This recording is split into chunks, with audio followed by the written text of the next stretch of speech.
Well,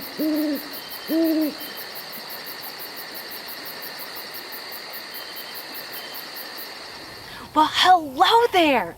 My name is Kathleen, and I'm out here at Shangri La Gardens on an adventure looking for animals. Now, where out here can I find animals? I think I'm gonna look in their habitats. A habitat is a place where an animal lives. A habitat is an animal's home. It's important when you're looking for habitats to find a place that has food, water, shelter, and space. That's what makes a habitat a good home for an animal. Whoa! I found my first habitat! This place has long, tall grasses. Oh, and I think I see some flowers out there. This habitat at Shangri La Gardens is called a meadow. Meadows have great places for animals to hide, and all of those flowers provide nectar for animals to eat. What animals do you think live in a meadow? Well, let's go find out.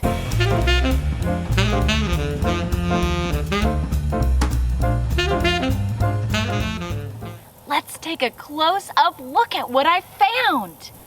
In here, I have found several insects. I can tell they're insects because they have 6 legs, 3 body parts, and 2 antennae.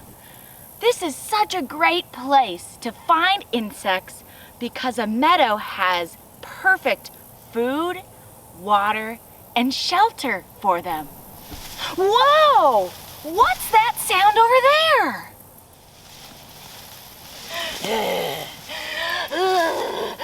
Ooh.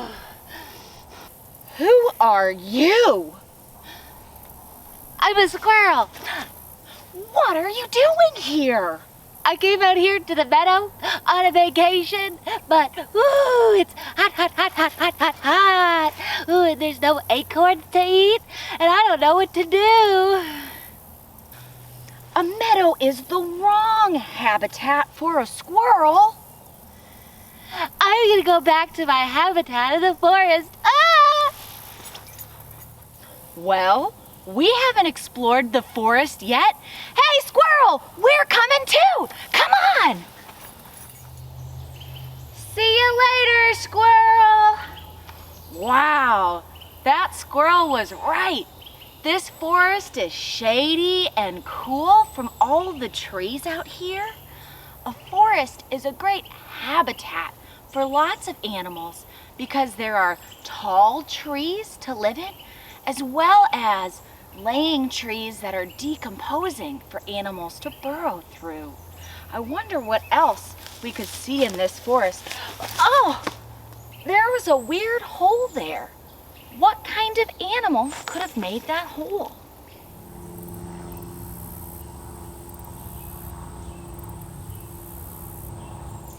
Whoa! That was such a cool armadillo. An armadillo is a mammal, just one of the many animals that you can find in this habitat, the forest. Now, I know forest habitats also have tiny animals too. That's why I brought my magnifying lens.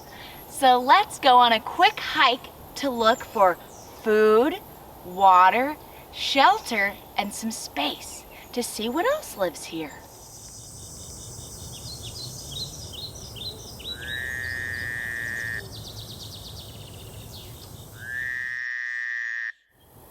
Look, friends, this looks like a new habitat. It looks just like the forest, except there's water in there. Let's go get a closer look to figure out what kind of habitat this place is. Oh wait, I know this habitat. It's called a swamp. A swamp has plenty of water, lots of food on top and under the water, And all the plants growing in the swamp make for a great shelter. But I'm a little disappointed. I really thought I was going to see some animals out here. Well, maybe I can go check our game cameras to see if there are any nocturnal animals. Those are the animals that are awake at night.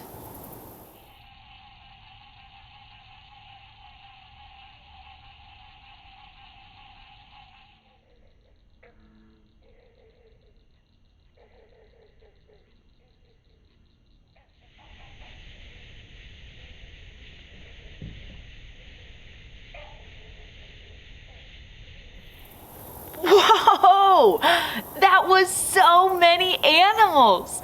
Who knew we shared our habitat with so many animals? People come out here during the day, and those nocturnal animals come over at night.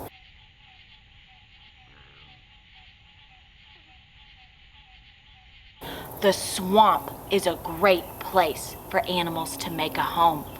Now, wait, look over there. That part of the swamp looks different. Where are all the trees? We'll have to go check it out. Let's go. Silly me, I know this habitat. It's called a bayou. I come out here all of the time with my family to go fishing. That's how I know it is a good habitat. If I can catch fish here, that means there's food, water, and shelter. So let's see what we can catch today. A bayou habitat is not just a great place to live for fish, but animals that eat fish, like turtles and alligators and birds. A bayou is a great home. What a great adventure we went on today! We explored 4 different habitats. Remember, the meadow had tall grasses and lots of flowers with nectar. The forest was cool and shady with those tall trees, but also fallen logs. Then we went to the swamp, which had tall trees and a lot of water for aquatic and water-loving animals. Then, my favorite, we made it to the bayou and even went fishing for a minute. All of these habitats were different, but they had food, water, shelter, and space for the animals to live. A lot of these habitats, people like you and me like to explore too. Now that we've explored all around Shangri La Gardens, we're going to send you over to the Stark Museum of Art to explore their new exhibit, West as Home. You can learn about animal habitats there, but also people habitats too. Have fun! We'll see you next time! Hey friends, welcome to the Stark Museum of Art. I hope you enjoyed your adventure through 3 different habitats at Shangri-La. I'm Jennifer Rastari Dickinson, and I'm going to show you around the museum today. And now that you've learned about what a habitat is and what 3 different habitats look like, I'm going to show you some different ways that artists have used and portrayed habitats. Let's take a look.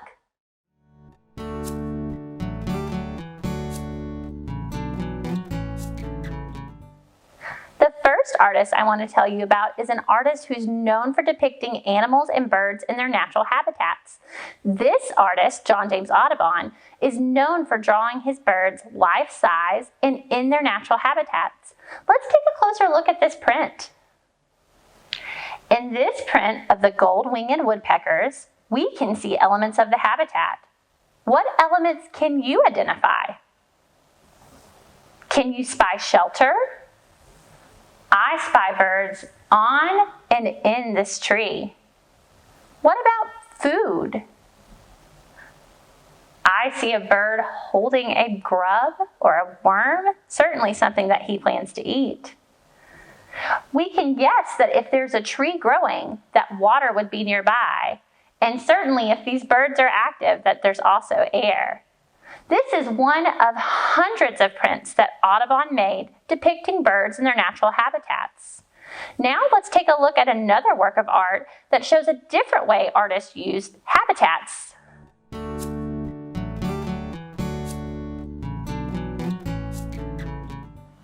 In this gallery, we can see different ways that artists use their habitat for the materials for their artwork, from American Indian pottery from Santo Domingo Pueblo to basketry from the Tlingit.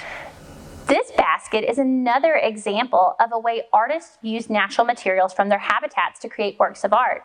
The Hopi artist who created this basket would have collected natural plants from their natural habitat, prepared them, and then woven the basket. So artists not only show habitats, they also create artwork using the materials from their habitats. Now I've got one more artist for us to check out, so let's head to our last spot.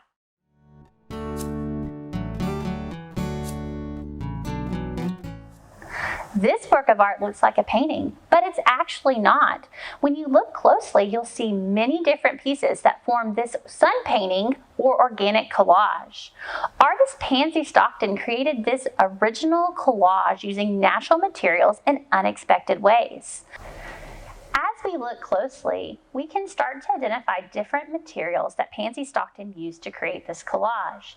It's amazing to think that she could use up to 40,000 individual pieces in each collage that she made. This collage, Springbrook Cabin, was made in 1938, and it shows a cabin in a forest, which we happen to know was located in Colorado. What things can you identify? We see a cabin, rocks, trees, maybe hints of mountains in the background. If you look closely, you could even see where Pansy Stockton signed her name. I bet you noticed that this work of art has tons of texture. Texture is one of the elements of art, and it's the way something looks or the feel of a surface. What kinds of textures would you describe in this work of art? Do you see smooth, rough, bumpy? What other words might you use to describe the texture? Another element that we see are shapes. Pansy Stockton used very clear shapes to create some of these images. Some are geometric shapes like squares, triangles, rectangles, and some are organic shapes. What shapes do you see? Springbrook Cabin is just one of many Pansy Stockton natural or organic collages we have in our collection. Let's take a look at another one that's located in a different part of the country. Now this location is very different from the Rocky Mountain forest that we were just in. It almost feels like a Southwest desert. What do you notice about the differences in the types of house? They're smooth, the color might be different. Definitely we see different textures. One of the things I wanted to share with you about this work of art is that Pansy Stockton used materials from her travels across the country. One of the materials in this is seaweed, certainly not something would have been found in the Southwest desert. Other things were mosses, gourds, rocks, sumac leaves, things that she might have found in her own home state of Colorado, but also in other places that she lived. Pansy Stockton used materials and collected materials throughout her life and would save those materials and use them when the right project came along. Now, before we wrap up, let's take a look at one more collage here in the gallery. In this collage, we're looking out a window. So we're in our habitat because we're in our shelter, but we're also looking at our habitat outside of our window. This is a unique composition that Pansy Stockton used. We can actually see the panes of the window in this. And if we look carefully, you can see materials that she's used maybe to suggest a snowy day. I hope you've enjoyed our adventure through the galleries today as we looked at how artists show habitats as well as how artists use their habitat to create works of art. Now we've got a great art studio project for you next, and I want to challenge you to think about going on an adventure outside in your habitat and collecting some materials that you can use. Enjoy your studio project, and we hope to see you here again at the Stark Museum of Art soon.